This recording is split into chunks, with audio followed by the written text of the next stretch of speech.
There is a lake in eastern Oklahoma that most people know for fishing and camping and quiet summer weekends, but beneath those waters lies a valley that used to be a home. This is a story of a house, a family, and a piece of Oklahoma history that refused to be forgotten.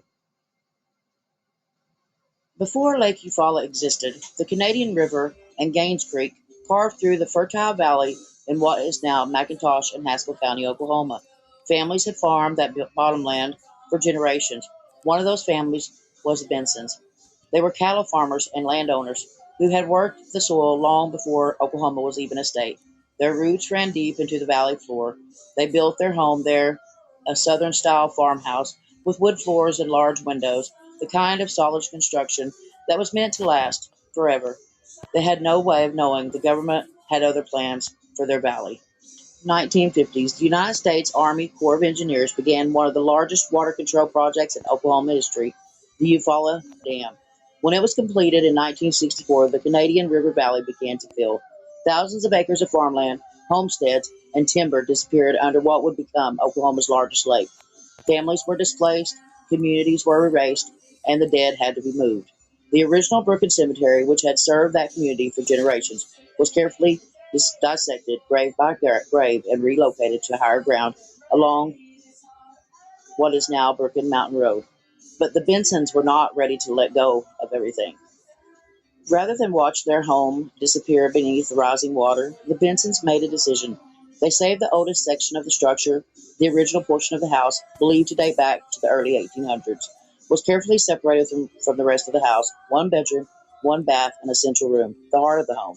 It was moved up the mountain and placed on a ridge in Haskell County, just half a mile east of the newly relocated Brooken Cemetery, overlooking the lake that had swallowed the valley below.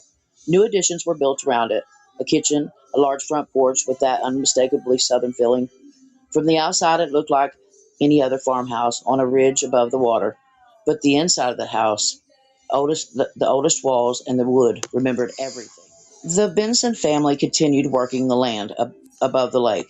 Irvin Benson and his sister Evelyn ran a cattle operation that had stretched across more than 200 acres along that ridge east towards Highway 71. The land stayed in the family, the cattle grazed, the cemetery sat quiet just down the road, and eventually a family moved into the old house on the ridge, my family. I was a child when we arrived. I remember the shrubs that had grown wild around the house, so thick and overgrown that my father spent weeks cutting them back because of the snakes. I remember the wood floors that squeaked under our every step. I remember the large four-pane windows that swung open to let in the Oklahoma air.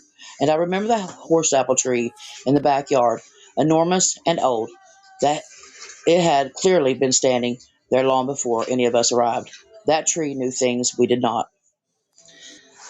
There were stories that came with that house, neighborhood folklore about an old man, about something that happened there long ago.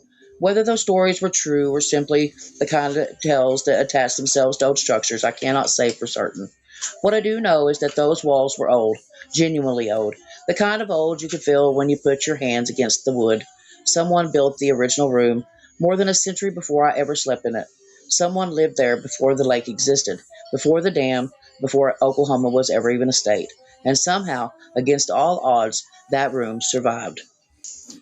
As with most things, nothing stays the same forever. The Benson cattle farm operation eventually came to an end. The land changed hands. Today, the ridge above Brooken Cove is being transformed into a grape orchard.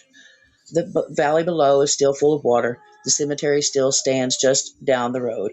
And somewhere on that ridge, the oldest walls of that farmhouse still hold the memory of everything they had witnessed. A valley farmed by pioneer families, a government project that erased an entire community, a family that refused to let their history drown, and a child who grew up knowing she was sleeping inside a piece of Oklahoma history. If you have family history connected to Brooken community, to the Lake Eufaula, or to the families displaced by the Eufaula Dam, I would love to hear your stories. This land has more history in it than most people will ever know, and it deserves to be remembered. Thank you for watching. This has been a Cheeky Mojo production. There's a few slides here for your enjoyment. See you again on the next video.